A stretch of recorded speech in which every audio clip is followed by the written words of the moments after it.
জীবন, Islamic পারিবারিক জীবন, শান্তির ঘর কাকে বলে?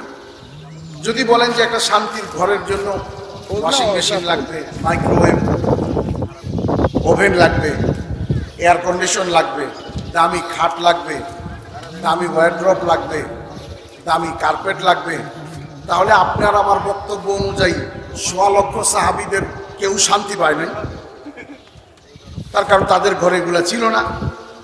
অথচ প্রত্যেক মুসলমান এই কথার সাক্ষী দিবে ১৬ লক্ষ সাহাবাদের মধ্যে অশ্লীলতার ৫০,০০০, ৬০,০০০, ৭০,০০০ যতজন মহিলা ছিল, তারা প্রত্যেকে আজকের যুগের পৃথিবীর সমস্ত মুসলিম বাদশার ঘরের মহিলাদের চেয়ে বেশি শান্তি পেয়েছে। অমুসলিম তো বাদ দিলাম, মুসলমান রাজা বাদশাদের চেয়েও বেশি শান্তি পেয়েছে।